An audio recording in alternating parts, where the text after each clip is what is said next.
You're listening to the Cricket Podcast. Hello, everyone, and welcome to the Cricket Podcast, where we're going to be talking about drama in the IPL Play-Offs. Mumbai Indians have just edged past the Gujarat Titans in a really close one tonight. And yesterday, RCB annihilated Punjab Kings to make it to an IPL final. Could it be their year? And Ross, who joins me for the first time in fucking ages, and Ross, we might have a little bit of time to talk about Jacob Bethel's new look. England. How you doing? Yeah, I'm very well, thanks, mate. As you can see, on a Friday night after 7 o'clock, I'm still in the office. So the life of a consultant is proving to be brilliant, as always. But I'm very glad to be back on the podcast after, 3-4 weeks. So it's nice. Yeah, it's good to have you. Before we get going, just a reminder that you can find the link to BetterHelp in the show notes if you are listening on Spotify or Apple or any of those other podcast platforms. You've been hearing the adverts probably. You can click the link there and it will send you right through to where you need to go. And if you want to support the pod directly, patreon.com/the cricket pod is where you need to go. Ross, we've had 2 IPL playoff matches over the last 2 days. We'll start with yesterday's. Basically, to get it out of the way, I can be summariser for this as Max has disappeared on holiday at a crucial point in the season. The Punjab Kings batted first and it went really badly wrong. They lost the wicket approximately every 10 runs through the innings. It was quite consistent, bowled out for 101. Maybe you give Marcus Stoinis some credit for his 26, but I think that is probably a little bit of a stretch.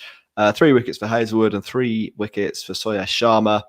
The guys who did the damage for RCB, with a few other people sticking their oar in as well.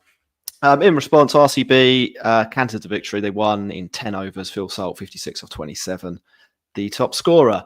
Ross, Punjab Kings, they get another go, but RCB, they are there. They're in the final. How excited are you for RCB Nation? I'm pretty excited. And if you think about the narrative arc as we have seen in trophy winning so far this season, you've had Crystal Palace have never won a trophy in their history. They win the FA Cup. Spurs, perennial losers, have won the Europa League. And now Virat Kohli is on the brink of winning the IPL. It feels like it's another element that is written into the rich tapestry of the IPL. And they destroyed the Kings of Comedy here. There was a lot of Punjab fans who... I think they're giving us a little bit of stick, I think, on YouTube and Twitter. Unfairly. Unfair to say, how dare you? Punjab Kings are amazing. It's just like, you've literally just shit yourself in the biggest game of your franchise, it feels like. And RCB, nothing should be taken away from them, right? You can only beat what's in front of you, and they decimated Punjab Kings. And it was nice to see Sharma within the wickets, he's been okay this season. I think, I wouldn't say he's been absolutely mega, but he's really come up trumps in a really important game. And they just really fell flat, the Punjab Kings. It was very, very disappointing. Yeah, it was. I mean, it was... I don't know. I mean, I wouldn't say it was inevitable. RCB v Punjab Kings with a place in the IPL final on the line. There was always going to be something weird that happened. This frankly could have happened to either of the two teams. Had you said team back first, it's 101 all out. Which team did that in the IPL? Hopefully, it's definitely Punjab or RCB that have done that, isn't it? Look, Punjab have been good this year. It's from their perspective, it's a one-off. You get your second chance. That's what that's why the group stage matters right until the end. They've earned their second chance. They're going to get it against Mumbai. It'll be a tough game, but it's not over for them. RCB, on the other hand, they've got a final to dream of. There's a 50-50 chance they win the IPL. They've got pretty much their A-list squad skit still, haven't they? I mean, I would say. I mean, it looked pretty good again. How big can they dream here? How big can they dream? I mean, are you worried that the Mumbai train is just going to come in and stomp on them, or is this real? I think this is real. I think let's dare to dream. Let's buy into the RCB love train. They have done pretty good things so far. They've been really consistent in terms of their performances. They've not done the weird stuff that they typically do throughout the season, and they've kind of settled on a decent core of players. And they haven't been absolutely ravaged, have they, from the IPL stopping and starting, unlike some of the other teams have been. Like Gujarat Titans not having Josh Buttler in the lineup, massive loss today. You would have thought that Josh Buttler would have done very well on that pitch that was there. But here, I think RCB have got a lot to be shouting about. They've managed to pull together a decent bowling lineup with some really clear role definition. They've managed to actually manage the games much better than they typically do, and they're not bottling things. And I think what we've also seen is Virat Kohli take on a bit more of just a slightly different role this year. And Phil Salt, who's gone through his run of form goes like that, right? It's like the bloody ocean, and at the right time, he's kind of peaking up to the top of the wave, and he is nearly unstoppable at the top of the order. So it's a massive bonus for them. But let's be fair, they've got Mayank Agarwal in the side, and that's the biggest thing, right? He's going to get to play in an IPL final, absolutely written off, and now look at him go. Yeah, I suppose the only weakness I can really pinpoint in their team going into this final is that Tim David probably won't make it. I mean, he's limping around, and obviously Jacob Bethel is now back in England. And I think either of them would probably be a better option than Liam Livingstone. But even that's not the end of the world. I mean, like, Liam Livingstone has it in his locker. He just doesn't. He just needs to tidy up the locker a little bit. He's due one. A bit of a junk. Yeah, he's due one. There's a lot of junk in that locker, but somewhere in there is the goods. So we'll see. Look, it wasn't a very good game, and we're not going to dwell on it for too long.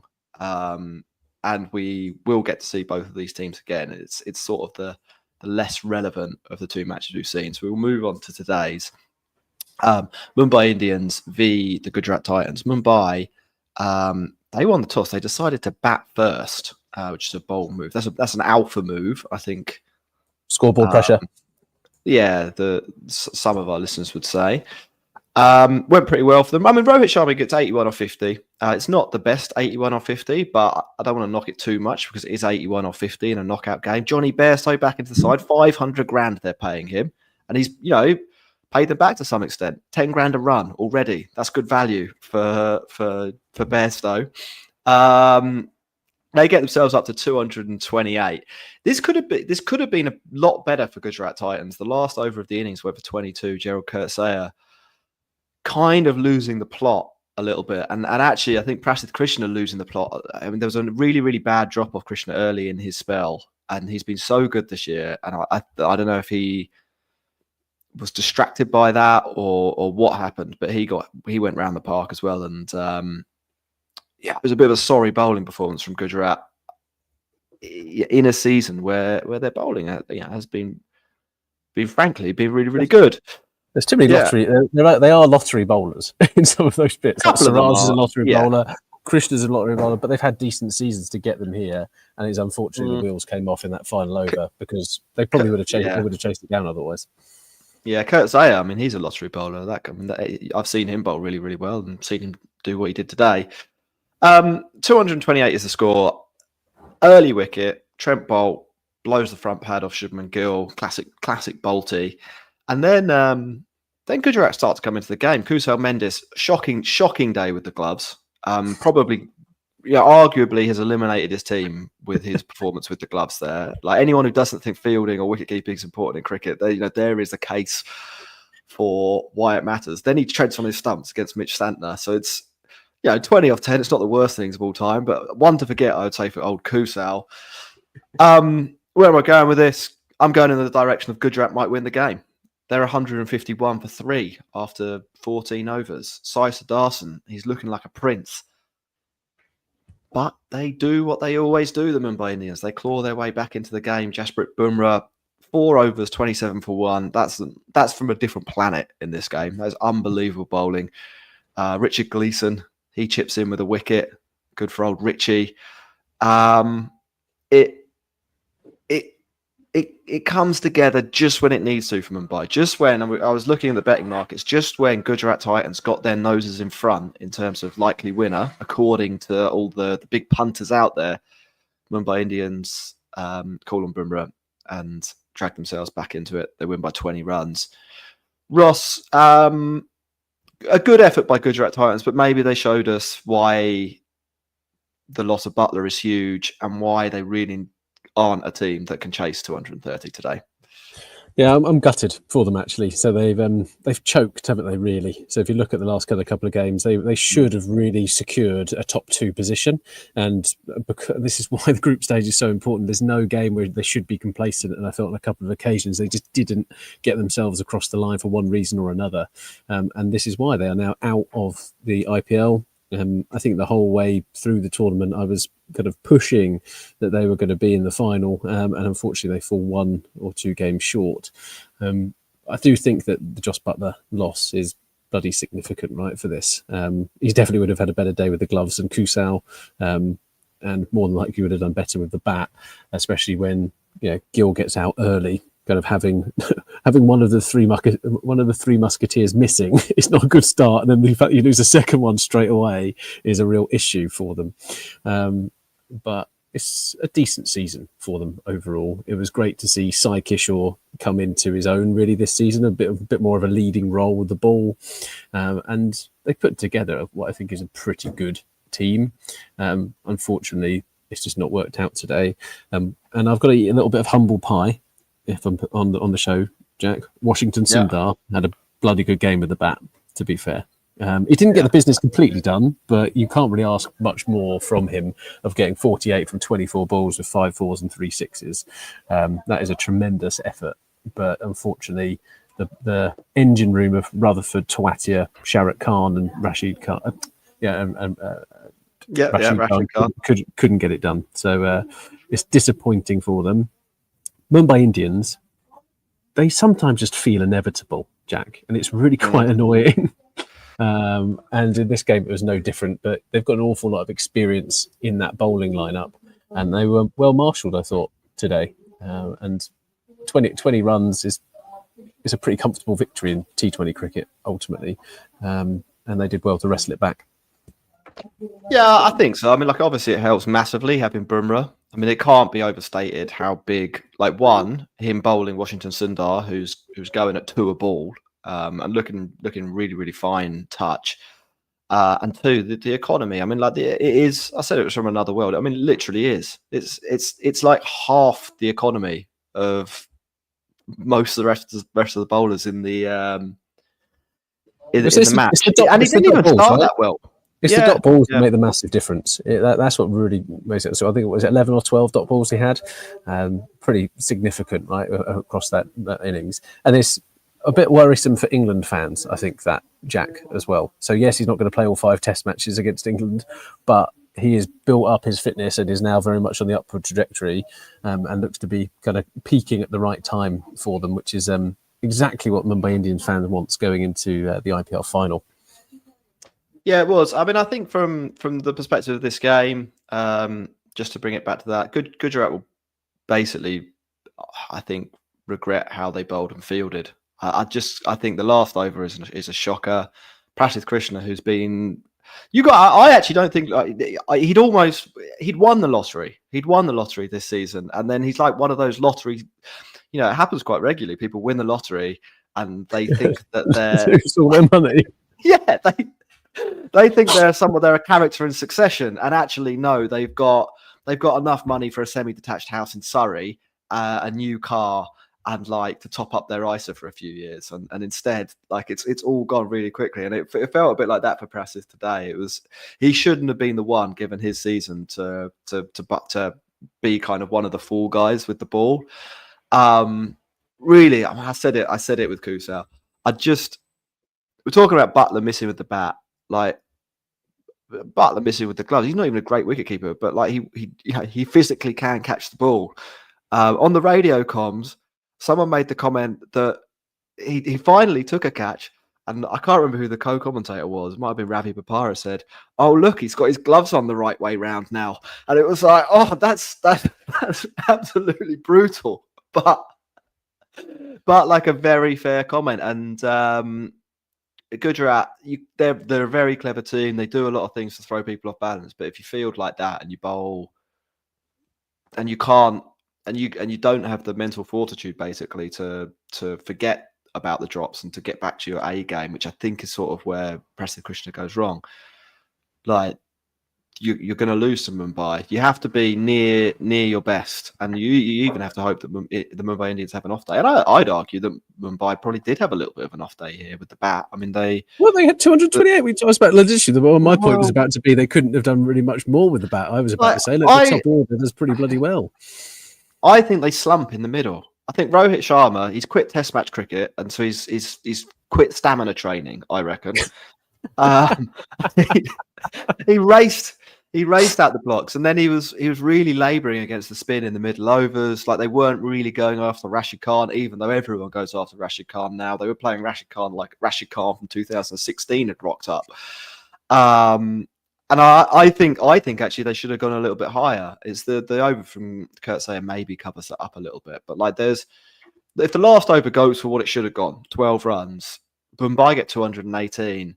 Gujarat aren't chasing the game so much near the end. I think Gujarat probably can get there. And, it's all counterfactual stuff, right? But like if they take their catches earlier in the innings, that probably knocks 5 or 10 runs off. And if they're chasing 200, they win. Like Sai Sudarson's innings is an instant win. But they're not. And that's what I mean. They're the margins. You have to be really, really good. You can't play 80% of your game against Mumbai and they play 80% and then you win sometimes. No, they'll just beat you. Bumrah will just beat you. And I think that's sort of what's happened here. It's like playing against the mighty Tottenham Hotspur in the Europa League, isn't it? You have to be at your very best. Yeah. I feel like you missed Wimbledon off that list as well. Oh, yeah, I did. Yeah. Two 1-0 victories. Was it 1-0? Was it 2-0? They had 1-0. Yeah, they won 1-0. I think they had 2 shots on target in the game. It was one more than Spurs. Look, so that's the game. Let's move on to the qualifier. Is it qualifier 2? Is it eliminator 2? Yeah, semi-final. I call it semi-final. It'll be Punjab v the Mumbai Indians. Where's your money? What's going to happen in this one on Sunday night? Mumbai Indians, I think. I just think there's just pedigree. That's what it just comes down to. And it's very, very difficult. Punjab have had a good season, don't get me wrong. And having one blip doesn't worry me too much, right? They've got a second bite of the cherry, which is a great thing. Any team that has 4 overs of Bumrah, I think is just it's in a final, right? He is a big game player. And I also the squad selection for Punjab Kings still for me is not quite right. Still a little bit annoying for me, but it is what it is. And their bowling has got a little bit worse, I think, as well. But I think Mumbai Indians are just stronger on paper, and they've been there and done it. And I think that is going to count for a lot when they're playing at the Modi Dome. Well, look, I think any team with Kyle Jamieson's in it that didn't have Kyle Jamieson in it earlier has obviously downgraded. You've got Richard Gleeson in that category as well, to be fair. I would rather have Richard Gleeson than Kyle Jamieson, I think. At least Gleeson's got a couple of skills that might get you a wicket. I mean, he'll go around the park a little bit, but Jamieson goes around the park and you're like, how is this guy ever going to get anyone out? Like, he doesn't do anything really that well. Sorry about that, Jay. I'm a big fan of Kyle Jamieson in Test matches, but I don't think T20 is his format. So that I think I agree is a big downgrade. And I don't like the batting order. It's interesting that Shreyas Iyer is batting 4 now. Like, he was doing a really, really good job. Like playing, I thought they had a really, really good lineup with Arya and Frab, and then Shreyas Iyer. I don't feel like you need to move things around to accommodate Josh Inglis's best role. No, I agree. And I think Inglis had some good innings further down the order. Like, confusing, really confusing. And this is a bit of, you look at what we were talking about in RCB earlier. They've been much more consistent in what they were trying to do. Punjab still tweaking around the edges, and you just don't need to do that. Look at all the great teams that win tournaments. They typically have a consistent core and they've got a consistent way of doing it. And Punjab just need to chill out a little bit, and that'll give them a better chance against Mumbai. But Johnny Bairstow, is coming to this side, earning big bucks, and looks to form a quite good partnership with Rohit Sharma at the top of the order. So Arshdeep Singh's going to have to really earn his money and take him out. Well, I agree with that. Kyle Jamieson v Johnny Bairstow is not a combination that I think suits the bowling team. Bairstow is getting on a little bit. He does less and less good stuff well, but hitting trundlers who bowl back of a length in white ball cricket over the fence is one of the things he does well. Like it is bowling to his strength. We'll see what happens. I actually, to be honest, I don't love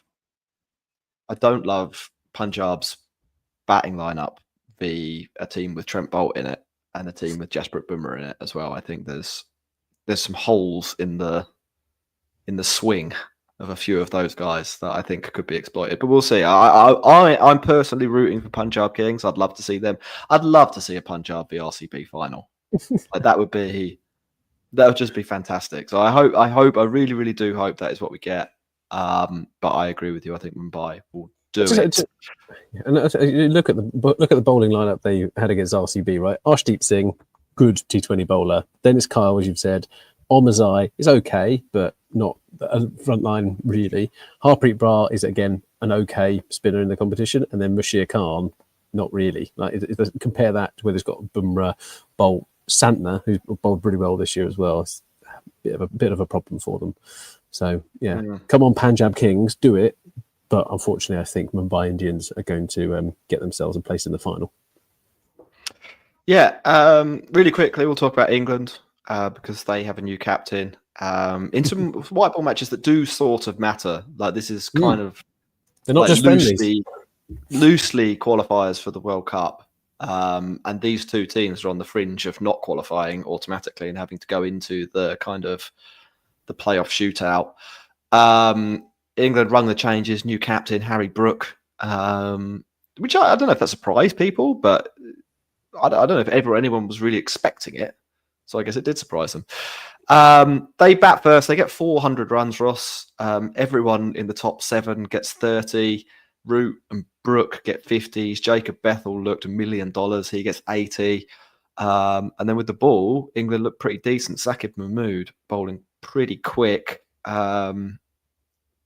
And others contributing too, till they get injured anyway. Good for England. Or is it a blip? I mean, that we have to ask that question. Is England's 400 a blip? Or is this the future? Well, compared to all the 600 runs they've been hitting.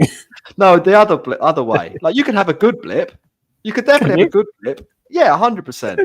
Like our football team this year, like we lost every game. Then occasionally we beat top of the league. We won 5-4 against.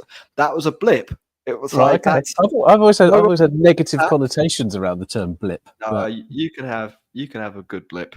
Okay, is this a good blip or is it a green shoot of recovery? I think we're looking at green shoots of recovery here, Jack. Mm-hmm. I think this is if you compare this lineup to what was in the Champions Trophy, like you've actually got options here with the ball. You haven't picked 5 wicket keepers, have you? And it's it was a little bit more confidence, I think, in this lineup. Jamie Smith's it was some comments that he set the platform, and I think he did good at the top of the order. And then if you look at Ben Duckett and Joe Root, we were talking before around what England were missing, and it was the rotation of the strike, and those bits where you actually go through some of the middle overs and you don't get boundaries, but you're still going at 7, 8 and over because you are moving it around. And Duckett was very, very good at that, and Joe Root, obviously, you blink and you miss it, and he's on 50. And then just the hitting power and ingenuity from the likes of Harry Brook and Bethel were fantastic to see. And having Will Jacks come in as your finisher, I think is pretty handy as well. Having him at number 7 is pretty nice. Jamie Overton, I still think the jury's out on Jamie Overton. I think there's a lot of attributes that should work, and he bowled pretty well, but I'm still not sure he's the international grade. But England seem to like him because he's big and burly, decent with the ball, and can biff a few sixes.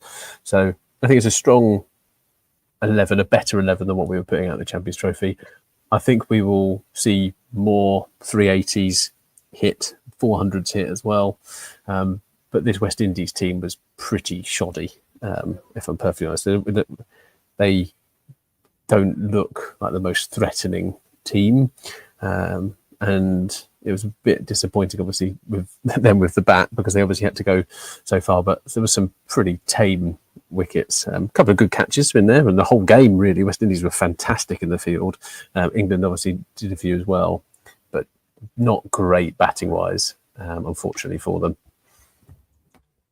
Yeah, I'd agree with most of that. I do think there are some upgrades. I think Joe Root at 3 is better. I think Smith is better. As a note, that Jamie Smith, Ben Duckett, and Joe Root is a top 3 that I think looks better than I'll do Phil Salt, Ben Duckett, and Jamie Smith. I think I know that 2 of the names are the same, but like you move Root into that top 3. I think that adds a level of stability and longevity. Basically, you get rid of Phil Salt, who I don't think really suits ODI cricket. I mean, I don't think he's bad. I think Phil Salt would be a great player for a team that don't have designs to try and win World Cups, but might pull off upsets, if that makes sense. Like, he'd be fantastic, I think, for West Indies, because sometimes Phil Salt will win you a game just by himself, but he will also knock runs off your total quite regularly by getting like 10 from 7 balls and then being bowled.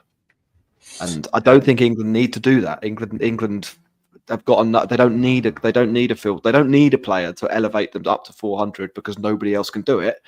All of the team can like score 150 off 120 if they need to. So, lean into that strength. Lean into the strength that you have there, and pick a couple of less lottery players. You don't need Liam Livingstone and Phil Salt in your team. You don't need either of them. Like, if you've got Bethel and Jamie Smith as your alternatives, which is kind of what England have done. Anyway, Ross, look, you've got to go train. We are done. We'll be back on Thursday, I think, to wrap up the next IPL, the IPL Qualifier 2. Thanks very much for joining us. Make sure you click like and subscribe. See you soon. Goodbye.